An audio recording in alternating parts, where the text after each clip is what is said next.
All right, guys and ladies and gentlemen, thank you so much for joining. I think we're going to get started here.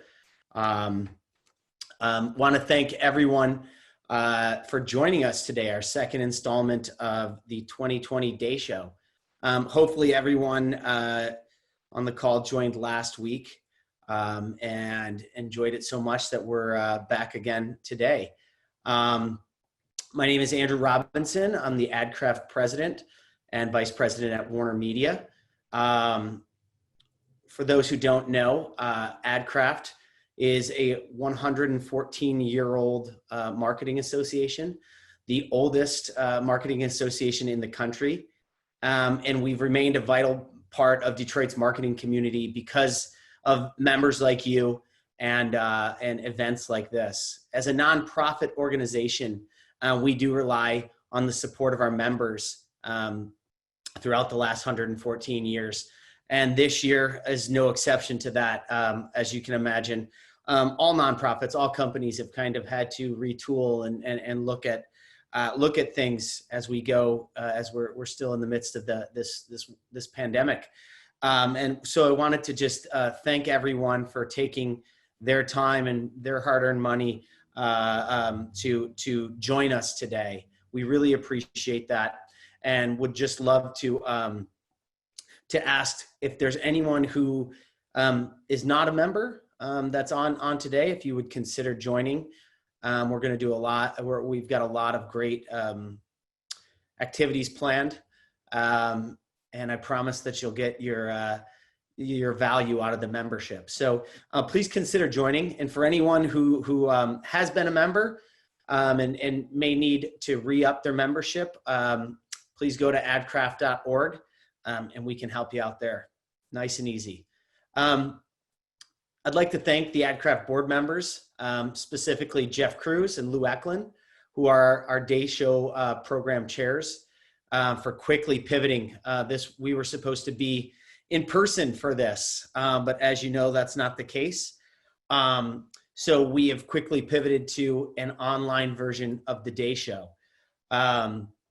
This is our second session, and it's a great one. I've been talking with Deena earlier today, and just very excited to hear everything. With such an amazing brand, a good escape from the workday to be able to hear from two true leaders in this industry. So I hope you're as excited as I am. You can still register if you haven't for our next 3 Day Show events shown on the screen here. So please consider registering. We'd love to see you at our next chat. And we have a lot of exciting events coming up. Our board has been busy working, retooling all of your favorite events that you've participated in the past to today's time. So be on the lookout. Social media, Instagram, Facebook, follow us, and you will be first to know of all of the great events that are coming up. And now, without further ado, it's my pleasure to introduce Casey Herbis, Adcraft board member, executive board member. So in a few years, you'll be seeing him doing this part, and chief marketing officer at Quicken Loans. He'll be moderating today's fireside chat.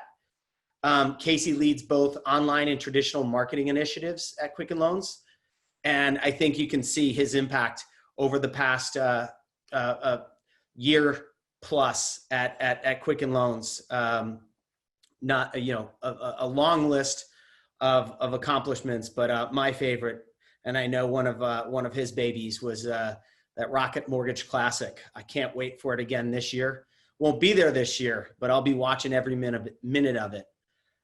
Casey is a dear friend of mine, an avid Spartan, and a weekend golf buddy. I don't know how he finds time to do everything that he does. But if you ask Casey to do something, he never says no, and he always gives it 110%. I think it's those fibers that make him a perfect fit for our Adcraft board and even more importantly, the company Quicken Loans. So I'm going to turn it over to Casey. There's no one more excited than he is to hear that salons are opening back up. He's doing his best impression of Ron Burgundy right now. So Casey, when you get into that barber chair, as they're taking a little off the sides, have them take a little off that top lip, and we'll be good to go. So without further ado, I'd like to hand it over to my good buddy who's surely going to razz me right off the bat, Casey Herbis. Hey, you're damn right, Andrew, and good afternoon, everybody. Thank you for taking time out of your valuable day to spend with us, and we're going to spend a great hour meeting such a talented CMO and Deena Bahri with StockX. But I will tell you, I hope everyone is doing well, they're healthy, they're happy. I can't wait to see a lot of you, if not all of you, very, very soon downtown at Adcraft events around. I can tell you, Mr. Robbins and I have reservations already at Carnival Cuts at Oakland Mall on June 15th to get our haircut. You can tell Andrew's got some hair issues as well. So listen, today we are going to talk about StockX. And if you don't know what StockX is, ask any kid, a high school kid, college, some of the young people that you work with, and you just say the word StockX and you see an immediate smile come across the face. Let me explain to you about what StockX is. StockX is the stock market of things. It was founded by Josh Luber and Greg Schwartz, and it was co-founded with Dan Gilbert, my leader. And so they started in 2016, and it's grown. And we're going to talk about that growth as an organization. There are over 800 team members right now, headquartered in Detroit. In Detroit, not New York, not San Francisco, in Detroit. They're part of our Quicken Loans and the Rock family of companies. They passed over $1 billion evaluation this past year, unicorn status. And along the way, they've raised some really serious funding. In 2018, they closed a $44 million round. And with investments coming in from like a Steve Aoki, Carly Kloss, Eminem, Mark Wahlberg, Scooter Braun, they started to expand in Europe in 2018. And last year, another huge growth year for StockX, they closed another $110 million in funding. And we're going to talk about that growth. And some of the areas of growth, they hired a new CEO, which I'll talk to Deena a little bit. But what a great move that StockX made. And last September, they named their first CMO of StockX. And you're going to meet her today. So let me tell you a little bit about Deena Bahri. Deena is, as I mentioned, StockX's first CMO. Prior to StockX, she served as a CMO in San Francisco with a genome company called Helix. So DNA and the power of DNA, where she built the marketing organization from the ground up. And she's also held marketing leadership positions at some great brands that we all use and have a lot of fondness for. BirchBox, Gilt Groupe, the Ladders, and Reebok. Deena holds a BA from Swarthmore, and she went to Harvard to get her MBA. She's a New Jersey native. She, recent Detroit transplant. We're going to talk about that. And most importantly, you can always usually find her wearing a sweet pair of sneakers, and she's a loving mother of 3. So let's give a big virtual Adcraft welcome to Deena Bahri.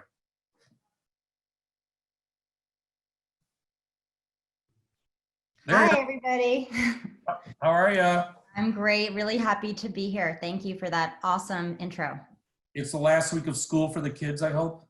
It's the last week of school, but it's sort of been summer in our house for, a few weeks now. Yeah, it is pure chaos in the Herbis household. And absolutely. Mrs. Herbis cannot wait for Friday to come, and then all hell will break loose. Yeah. So thanks for joining us today. I think it's so important. I'm a big personal fan of, StockX, and I should have mentioned, like, StockX, while you started in sneakers, now in the stock market of everything, you've expanded the portfolio. Not only shoes, but watches, handbags, and then I think the last 4 or 5 months ago, we announced, or StockX announced, that you're now in the trading cards, which is anybody that has friends or that's in the trading card business, that is just huge. It's recession. too. I mean, I flip through my ESPN and, all of a sudden you see a Kobe or a Jordan card that's going for 10, 20 grand. It's crazy. But before we get all there, Ms. Deena, if you don't mind, here, with we're talking to Detroit marketing professionals, a lot of us are born and raised in Detroit, maybe left out of state or stayed in state, went to school, maybe you lived away for a little bit and have come home.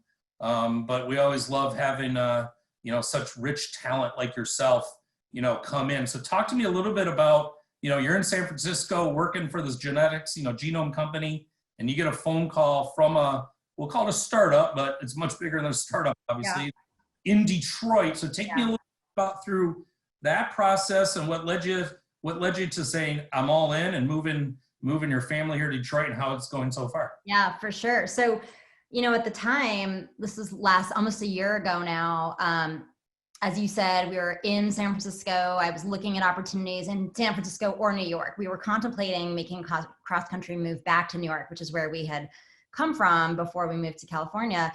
And then I got this call about StockX. And, really, I was just magnetized by the opportunity. And that's everything from the growth opportunity in the business and the success to date. It's the team. And honestly, it's the fact that it was off the beaten path, like having worked at startups for 15 years in both New York and San Francisco.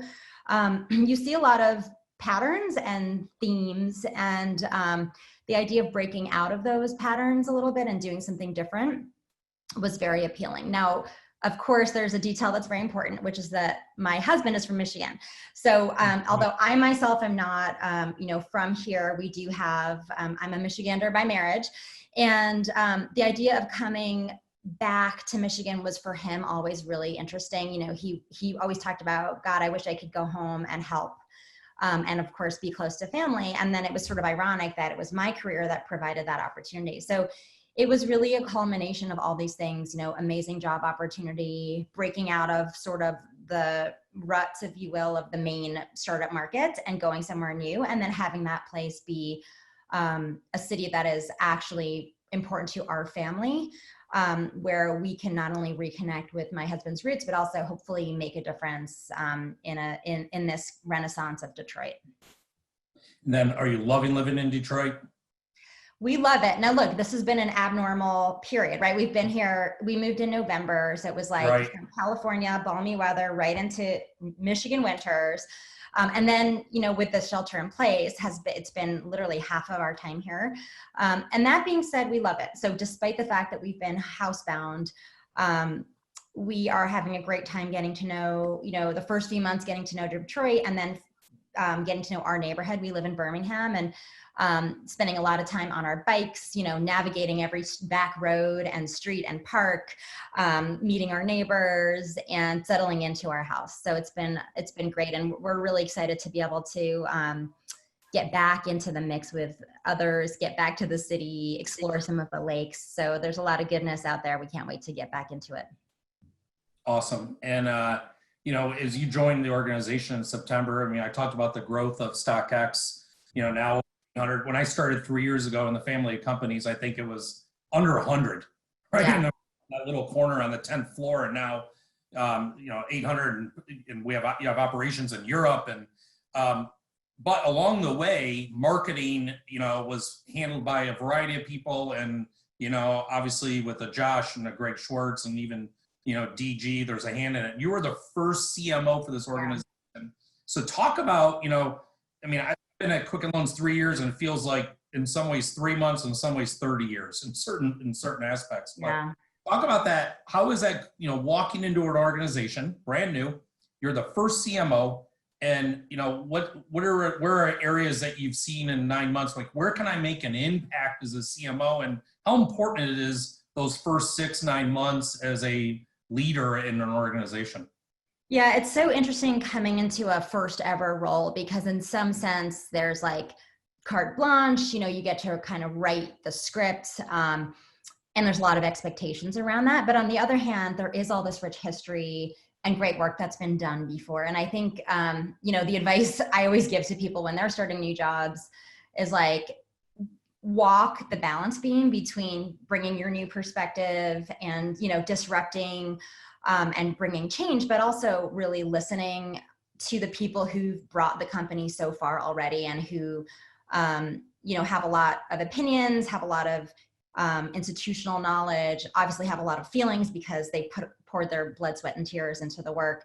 And you don't want to just bulldoze. So, you know, that's what I've been trying to do for I would say the first 6 months were that balance of listening, learning, but then kind of formulating my new plans. And honestly, job number one was bringing the team together. Like you mentioned, the team was a bit fragmented. We had part of marketing reporting into one leader, another part reporting into the other leader. And my firm belief is that sort of the left and right sides of marketing, the creative and the quantitative, really work best when they're joined together. And so that was the first job, was bringing the team together, creating connective tissue across the different functions within marketing.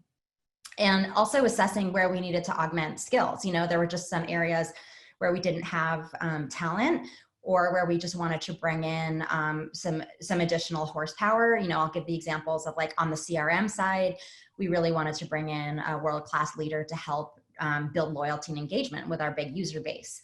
And so that was sort of the next piece of it, was filling in the gaps and just sort of like putting everybody in their exactly right role so that they could do their best work, and where there were gaps, bringing in new talent.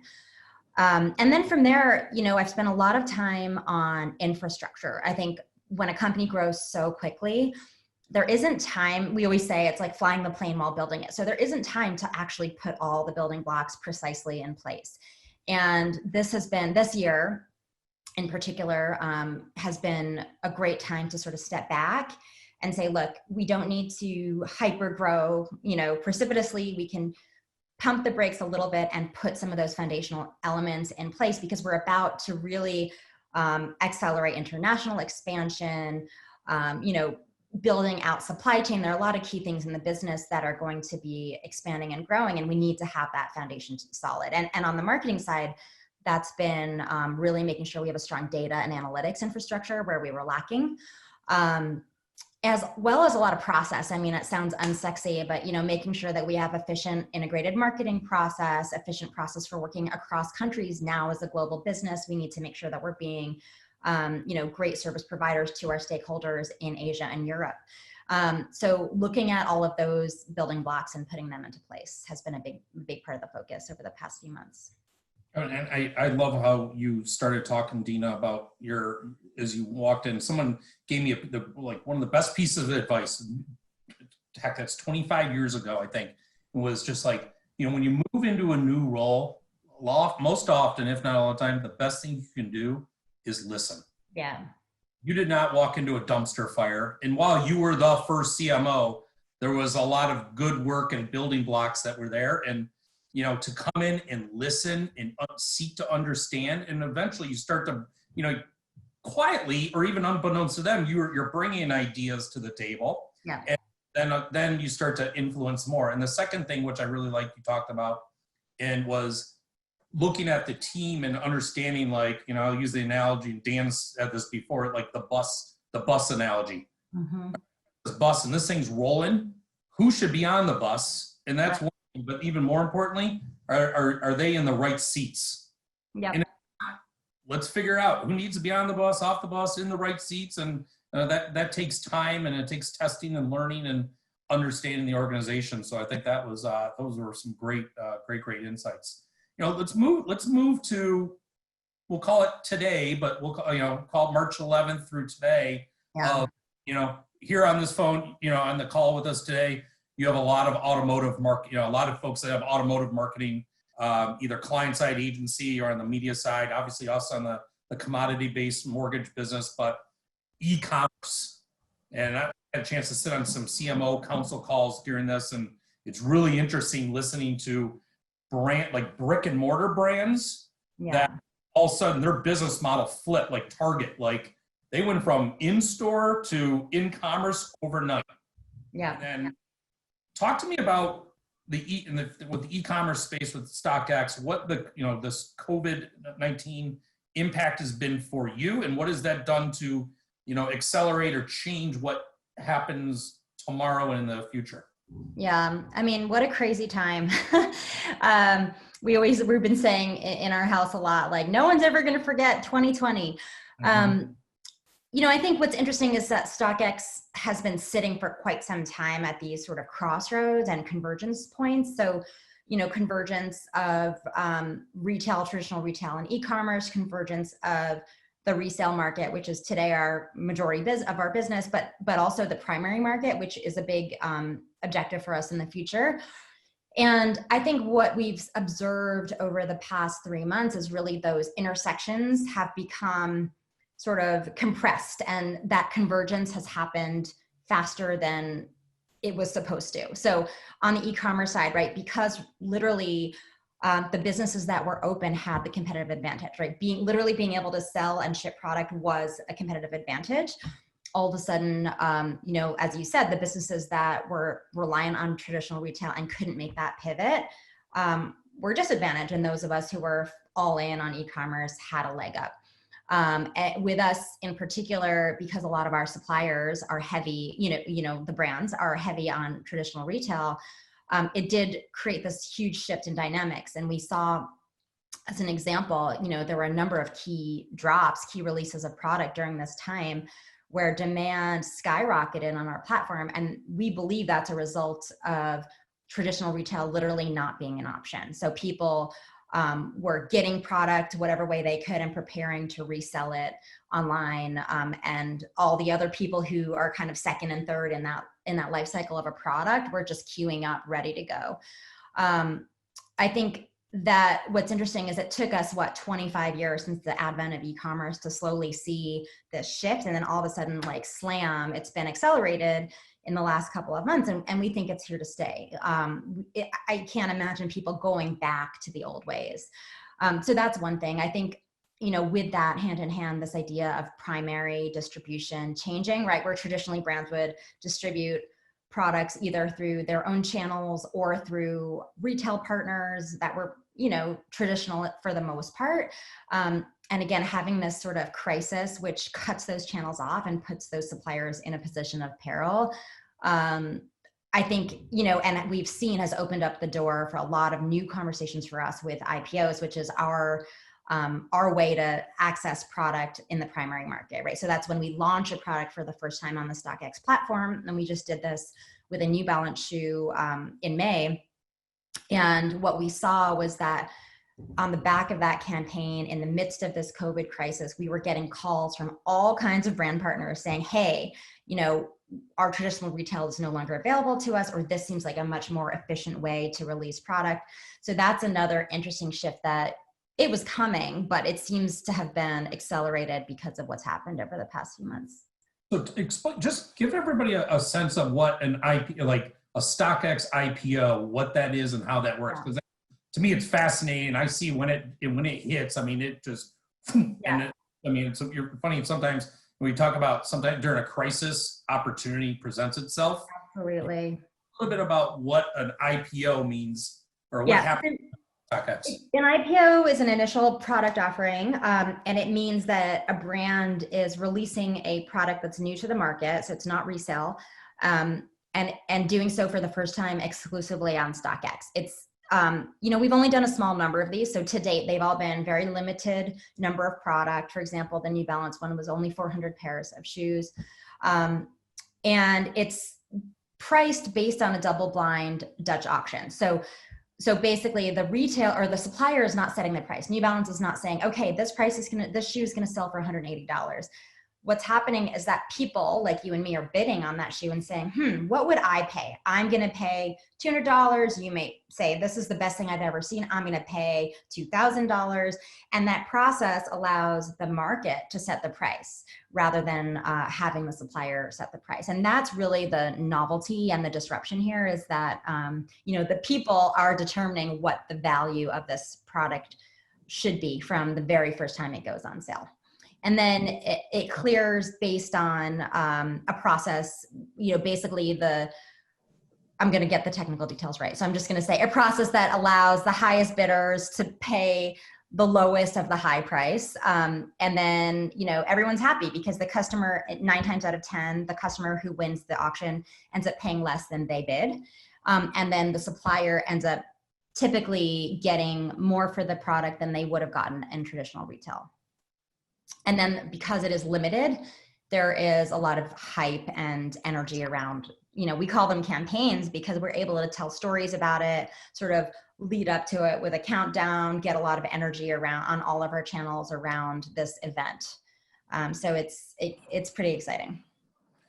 And you have someone like me that, you know, if a new shoe is dropping, I'm bidding before it even drops, right? Whether it's an IPO or not. And so the days of standing outside a Foot Locker, or unless I have some kid that can help me bot in and figure out, like, Exactly. just right on my app, if there's a new pair of shoes dropping that I want, I can jump in before they even, you know, they hit. Right. And this is something we talk about a lot as one of our pillars, this idea of access and democratization, because before e-commerce came along, you had to know the person at that store, camp out for days in advance. You know, you basically had to have a hookup or be willing to go to the ends of the earth to get that product, that limited product. And now, you know, because of StockX, you have the opportunity to participate in those products without all of that kind of red tape and velvet rope.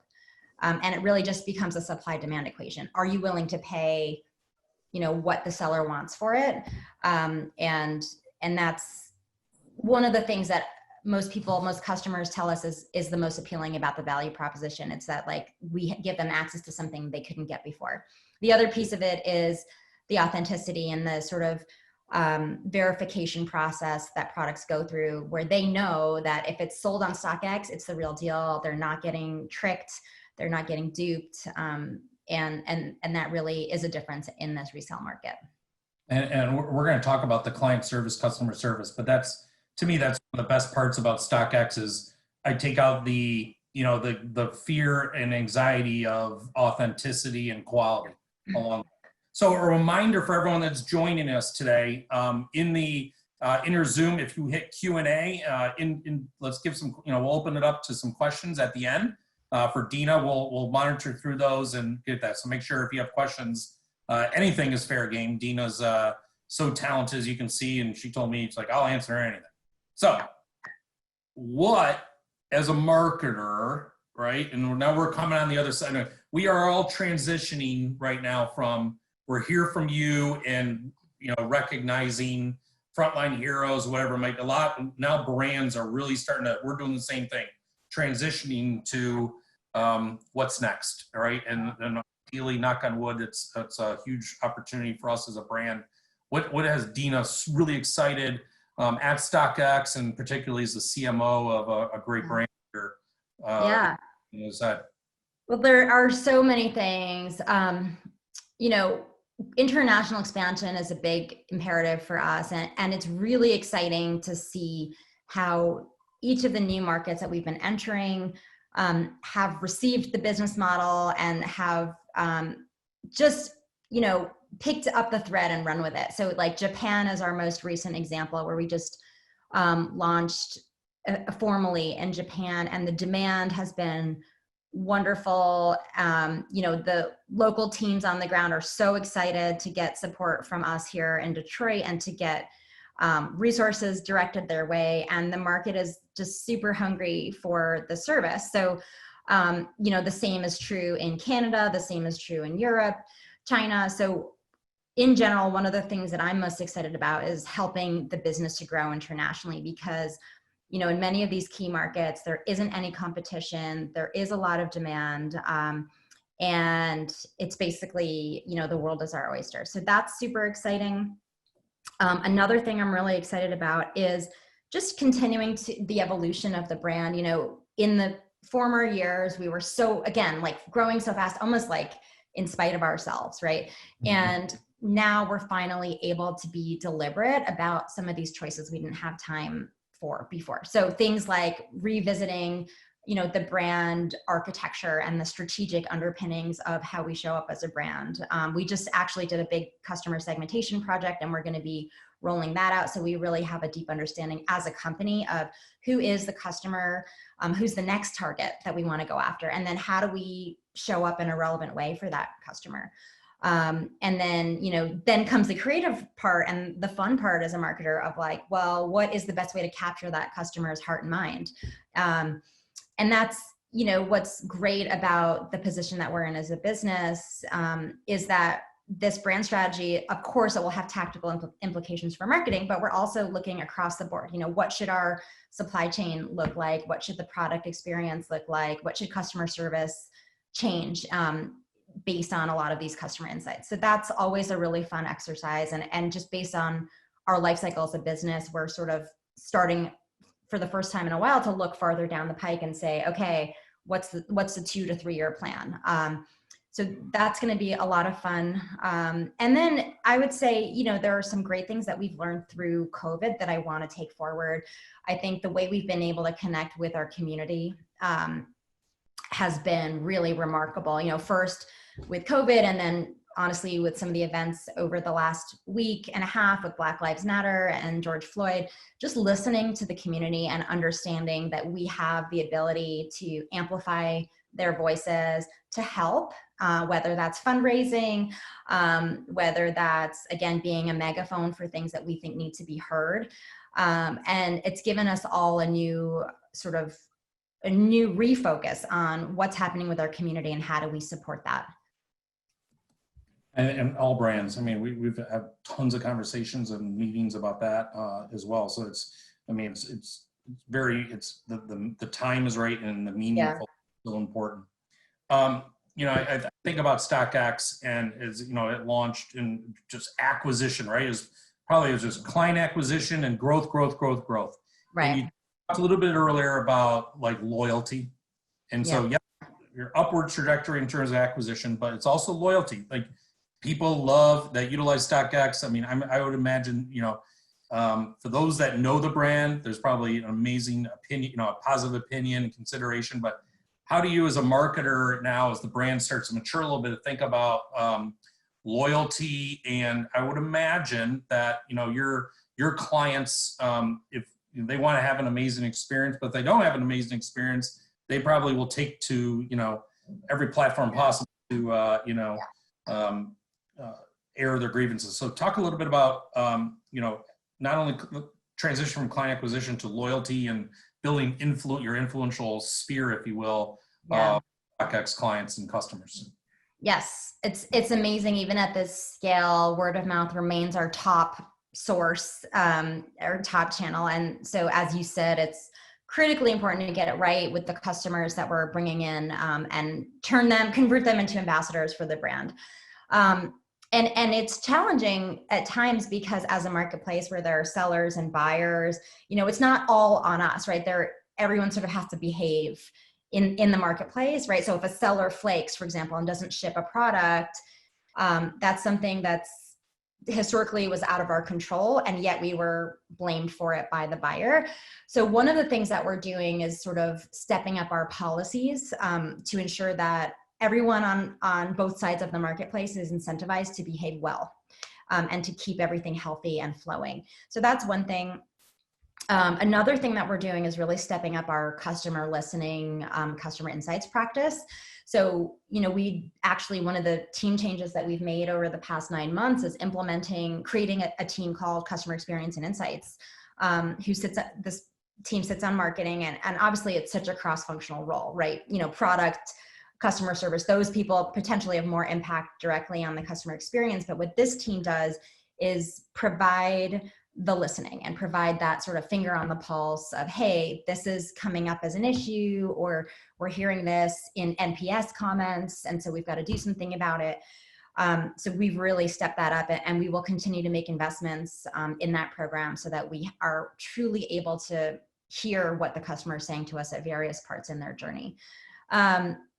And then, we're also making investments on the CRM side. Just our, owned channels, email, and push are a great way to keep engagement and loyalty, do ongoing education. But we have not been using the current technology in the way that we should to make sure that those messages are relevant, timely, helpful. And so this is back to the data infrastructure piece, but making sure that we are passing the right data, and then ramping up our testing practice. And this is a place where I mentioned we augmented skills so that we're actually sending customers information that is helpful to them, is relevant to them, makes them want to engage. So it's really everything. Again, left and right brains being engaged across the marketing team to serve the customer better, to listen to the customer, to engage them in campaigns that they care about, like these social causes, and to make sure that every touch point we push out is appropriate and relevant. Oh, you're mute. You're muted. I see. Dog was barking, and so I put it on mute. But I really like the social listening. Those of us on the phone or have heard us heard myself talking. One of the isms that we have at the Rock family of companies, and those are Dan's foundational values that he started building 35 years ago, is every client, every time, no exceptions, no excuses. And that's one thing when I go out and speak about brand, is listening to the client. As simple as that sounds, it's not easy. I mean, I have a team of 7 team members that, from 8 a.m. to midnight, 7 days a week, 365 days a year, they are listening, right? And we have the escalation process, because at the end of the day, you want to make sure that and then you find things that are broken. Yes. House that you wouldn't know about, whether it's tech or process or whatever it might be. And so it's addressing client needs with that. And then also, you're so right about the data, and we all as marketers struggle, not struggle, but between with the CRM and really trying to truly be be in the right place with the right client with the right message at the right time. That's certainly Pandora's box. Yes, indeed. Talk about scalability. So we've talked about the scalability, growth mode. And then as you look in 800 team members, and how do you as a marketer think also about, efficiencies along the way? Because, right, just run and gun it. Now it's, all right, let's look at efficiencies and how can we train these muscles to be smarter? Absolutely. And this has been a huge area of focus, not just for marketing, but for the whole business this year, as we're sort of, not just because of the macro factors, but just as we are growing up as a company, because you can't just continue to throw bodies and dollars at the problems indefinitely. So there are a few things, like one is, again, the data piece, right? You can't know if you're being efficient if the data is not correct. So one of the things that we've been doing, as an example, it's a little bit technical, but we were dropping customer data between mobile and desktop. We're obviously an app-based business, but you can also transact online. And we have customers who use both, web and app, and we were not able to connect the dots.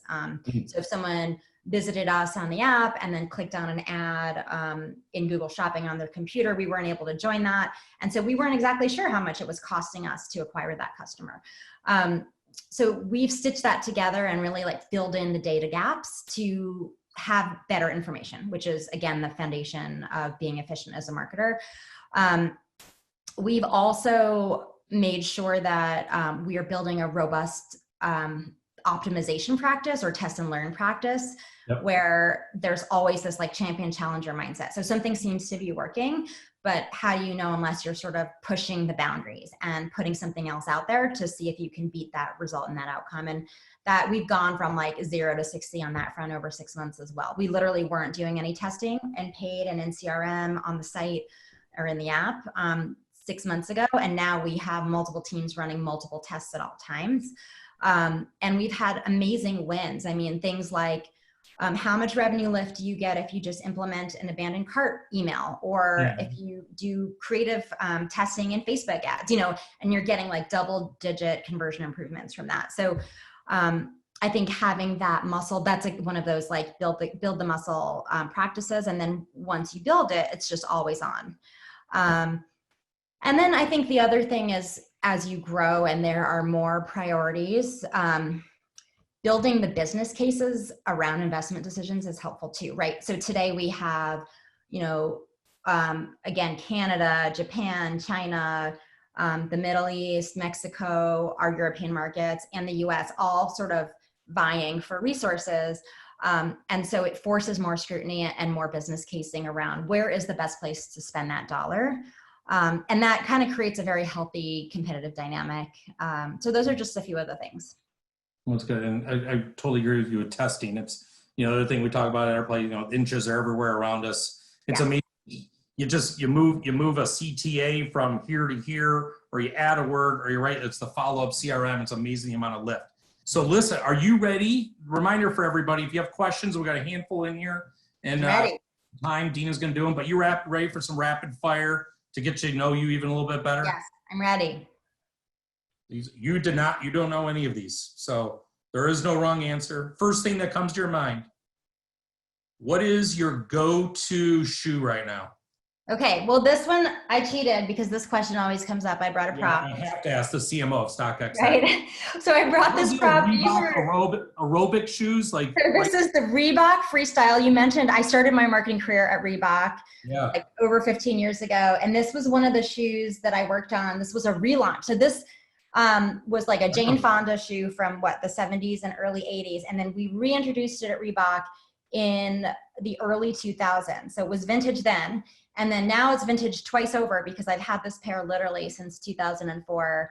I wear them for like when I need a little extra luck, and I love them even though they are pink sparkle aerobic shoes. All right, mine right now is my Yeezy Boost 350 V2s. I just got StockX, loving them. And I'll tell you a secret little one I have.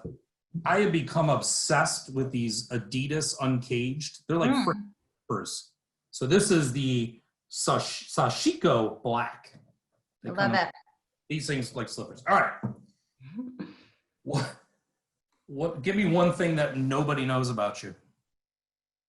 So I always struggle with this question because I'm pretty much an open book. Like I'll talk about anything and everything. I don't have a lot of secrets. But one thing that you guys probably don't know about me, because I don't really know any of you except for Casey, is that I used to be a yoga teacher. Ah. Mm-hmm. All right. Mm-hmm. Well, you do yoga at Quick and Loan, so maybe I'll sign you up to do some. Yeah, I'd love to. Who was one of your teenage crushes? Oh, Johnny Depp. Johnny Depp from 21 Jump Street. Still on your list? I have an 11-year-old daughter, and she now has crushes, and I was telling her about mine, and she was looking at me, giving me the stink eye, like, really, mommy, that guy? And I was like, you can't understand how dreamy he was. Johnny Depp is the man. 21 Jump Street. All right. Mm-hmm. What was your first car? I mean, you're a New Jersey girl, so it might have been a while, but what was your first car? My first car, I had it was a very used, but kind of pimped out Jeep Cherokee with like the tinted windows. It was a black Jeep Cherokee with the tinted windows. And Two-door, four-door. Four-door. And it had one of those boop, boop, boop, boop keys, which at the time was like very cool. Love that car. You got 3 great kids. What's some of the favorite things you love doing with the kids? Well, we are doing a lot of really fun things together these days. One is we got a hoop installed in our driveway. So we have slam contests because the hoop goes down to like 7 feet or something like that. We do a lot of bike rides in the neighborhood, as I was mentioning, to explore. We're doing a lot of movie marathons and TV marathons. So perhaps not appropriate for my kids, but we're doing at The Office marathon going all the way back to season 1. We've also been doing Avengers movie marathons.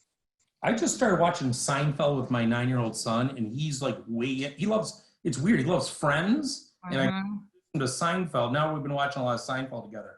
Yep. Well, you mentioned the one, but what's on Deena's like Netflix binge watch list right now? Maybe just by yourself when you're able to wind down. Yeah, well, I'm halfway through Ozark. So yes. I got to finish that before the new season comes. I've been watching a lot of, like I said, classics with my kids. So we were going through sort of the John Hughes canon. So I really want to go back to like Pretty in Pink and Breakfast Club, because it's really, I just find it so funny to rewatch the stuff that you grew up with, and then you're seeing it through your kids' eyes again. But those are some of the things in my queue. I just watched Ozark. I started from the very beginning, and I was like halfway through the first episode. I'm like, how the hell does this guy live through 3 or 4 seasons? But everyone told me, like, just hold tight. It gets freaking crazy, and it does. So enjoy it. Okay. Last question, then we'll go to Q&A. Deena goes to, restaurants are open. We're going to go have dinner in downtown Birmingham. You're sitting at a table. Who are 3 people you'd love to have sitting with you at a dinner table, dead or alive? Okay. I'm gonna cheat. I'm gonna count a couple as one, but the Obamas, Elon Musk, and especially after this space voyage that just happened. I hope everybody watched that. It was so awesome. Literally brought tears to my eyes, but I think he is so innovative, if perhaps crazy, but and then Mindy Kaling, because she just makes me laugh. Mindy Kaling? Oh, okay. You know what? I was thinking Mindy Cohn from Facts of Life. Mindy Kaling from The Office. That's who you're talking about. Okay. I'm showing my age there. All right. You got time for Q&A from the audience? Absolutely. Let's do it. Okay. So I'm looking at these and we'll be able to get a handful. I think these are great because a lot of times some of our members may be newer to the industry and they love hearing, background experience. So this one, as a marketer who's worked in several different industries, what advice do you have for applying your marketing expertise in transitioning to a new industry? Well, I find that, a lot of the basic disciplines are very transferable, right? Like acquisition best practices, retention best practices, integrated marketing, marketing operations, whatever your specific discipline is. I think bringing with you a lot of the frameworks, strategic frameworks, the process, and all of the, technical best practices it's important to draw from where you've been. And I think people love to hear, okay, tell us how you did it before.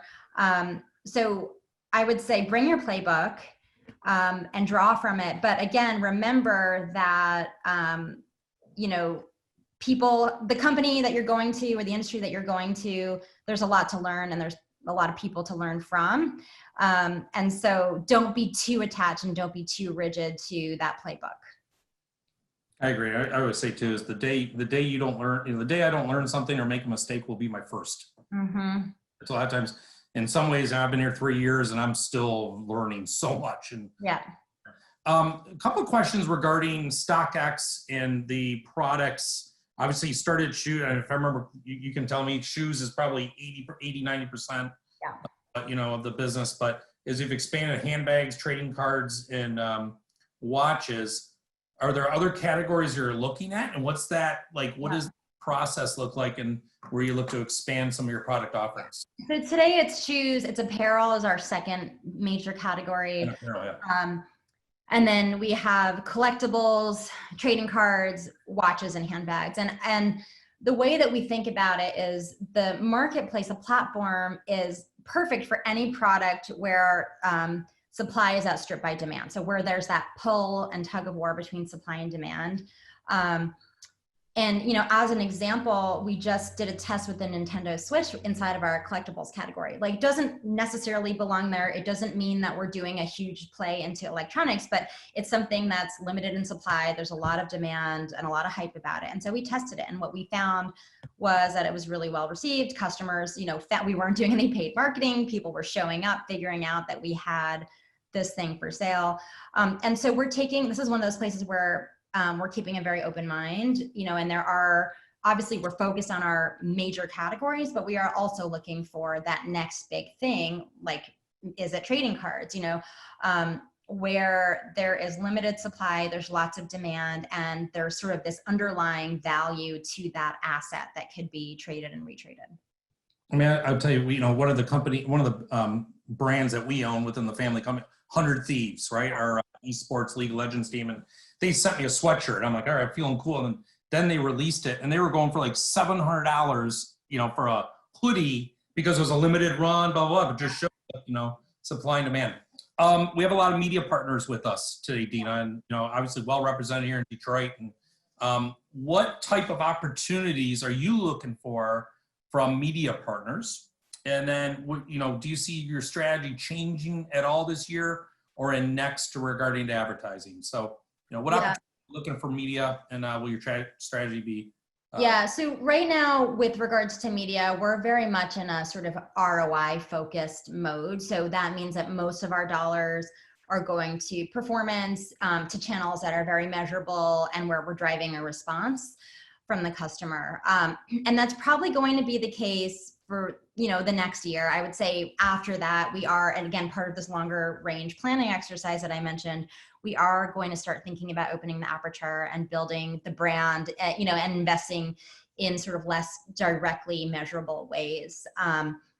And I would say the things that we will be interested in are channels that obviously matter to our core customer, but where we can break through. I don't want to have just another, spot or podcast ad or whatever it is.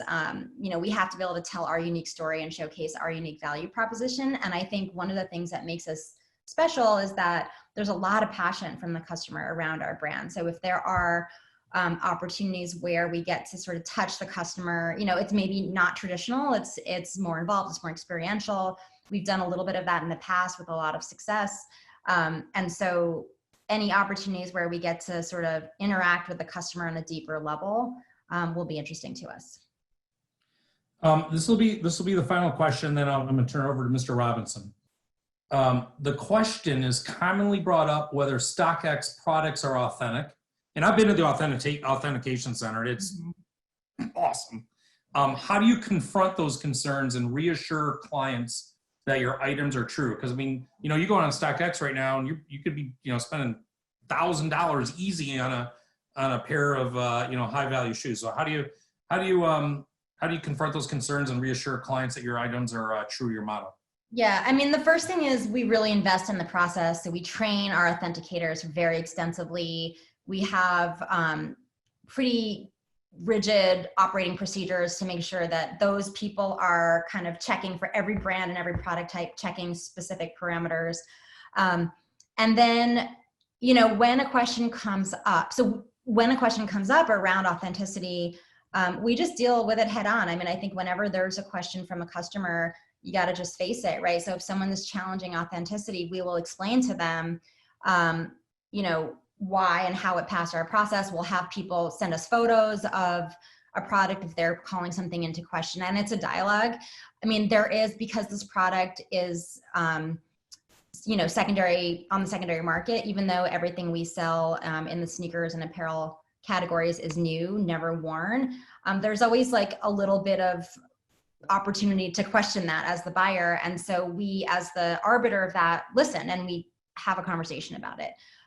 But we really stand by our authentication process. We think it's one of, again, the key differentiators of the business and a key pillar in the brand. It's really, you're getting the real thing and you can trust us. And so we continue to make investments in our technology and our process to continually improve. Good. Well, Deena, listen, I'm a big fan of StockX. I'm a big fan of you. I appreciate you taking some time out of your day, getting to know, spending some time with us. And I think, I can speak on behalf of, our virtual friends today that I think we learned a lot about StockX, learned a lot about you and your leadership. And, I can't wait to see you in the office or around town again soon. Yeah, same. And I thank you. And I'm going to turn it over to Mr. Robinson to close us up for today. Thank you so much for having me. Oh, the hair. Oh, hey. I'm taking you up on that haircut on the 15th. And Deena, thank you so much. This is a big ask, but if you've got an extra chair at that table for dinner, I'd love to join you and Elon. And I think I have some mutual friends from your Helix days, and my good buddy Jeff Gray. So we'd have a lot to discuss. Absolutely, it's a date. But I wanted to thank you so much. How refreshing to have just such a talented conversation with such talented individuals today. We're so lucky to have you as part of the Adcraft community and as a neighbor right down the street. So thank you for joining us. And we look forward to, when we can all meet in person, to having you out to another Adcraft event.